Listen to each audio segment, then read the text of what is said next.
Hey guys, so this is Psyched. Let me just quit Discord so there are no interruptions. Alright guys, so a lot of you have been asking how I set up my TOS screen. So when you open TOS, you be taken to this home screen, which is right over here.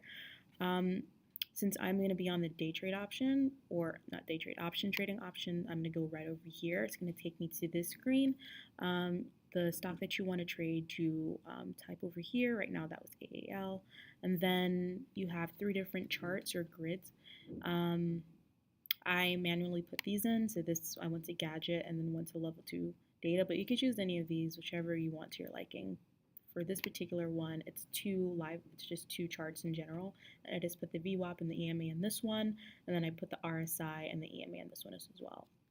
So when you're ready to buy, you pretty much go to the option chain, you open it up, and shout out to Mike because he's the one that taught me how to buy and sell on this thing. So if you want to, buy a contract, the light gray is in the money, the black are out the money. So when you're ready to go to ask, because remember that's where you go when you want to buy, go over here and that tells you how many contracts you're going to buy. You go up, you could go down, you go up, doesn't really matter. When you're ready to go, you do confirm send. It'll tell you pretty much, the price of all those contracts you're going to buy plus the commission fee, and then when you're ready to go, you press send. You're ready to sell, you go to that same contract and then you press the bid, and then it's going to show the opposite order. Again, confirm send. As for the charts, if you want a more in-depth and a larger chart to look at, you can go to charts. I'm just going to pretty much delete everything over here. So I would pretty much, how I set it up is I start with level 2 data. To me, that's like one of the most important things.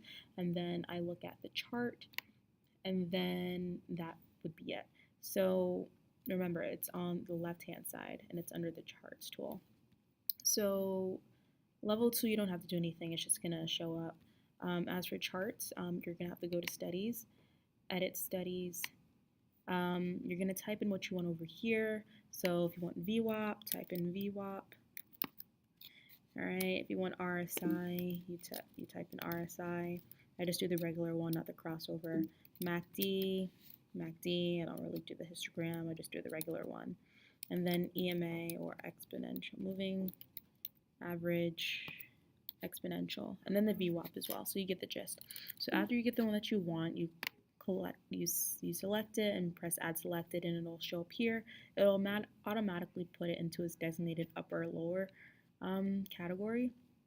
But if you want to make some alterations, like for instance, if you want to change the color or anything, I like to go to the little settings knob on the side. So this pretty much tells you how you want to draw it. If you wanted a straight line, if you want triangles, circles, squares. The width tells you how thick you want the line, if you want it really thin, if you want it really tiny, and then the color is pretty much the color that you want. So EMA, you pretty much should do 200, or you can do 40. Those are like pretty much what's normalized. And then the RSI, everything is preset, so you don't have to worry about that. And then you just press apply after you're done, and you press OK. And then everything should show up just like this. And then when I actually want to go and draw on the chart, like I do with the trade option, like the trade tool over here, I pretty much go to drawings, and then I go to drawing tool, and then I click the little line tool, and then I just go ham with it. And that's about it. And then as for style, some people don't necessarily care for the candlestick. I like the candlestick, but some people might like the bar graphs, but that really doesn't tell me much about anything, so I keep it under candlestick. Some people like it inverted, but I don't like to do that either. Over here you get the time frame you want it. You could do 1 minute, which I usually keep it on when I'm just trading on a daily basis. But if you want a bit of historical context, you could choose the daily chart, which is also really good. This pretty much tells you when their ERs, when the earning reports were, tells you the expected return and what they got, if they beat expectations and whatnot. So if you zoom in, you press this little button on the bottom, And you can pretty much, I guess, create your own support and resistance lines. So this is AAL. Mike was talking about how he wanted to beat it. It's clearly above that EMA line, so it's technically a good buy right now. Yeah, so you can pretty much use it for that. I pretty much like SPY. That's my go-to. Some of you were like, I should be psyched with a, or spiked. I was thinking KGB Queen. I think that's a little cooler. SPY pretty much reacts to all the other tech stocks pretty much. So if you wanted to trade SPY, like if you wanted to hold SPY over, a long period of time, I would say wait. It reacts to the ERs just as, the regular stocks do.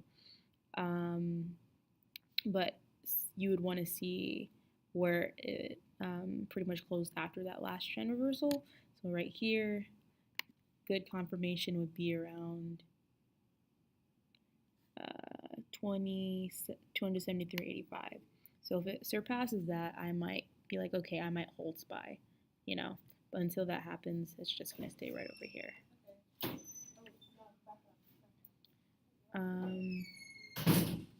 But yeah, so that's about it, guys. It's pretty much just like that. If you have any more questions, just let me know.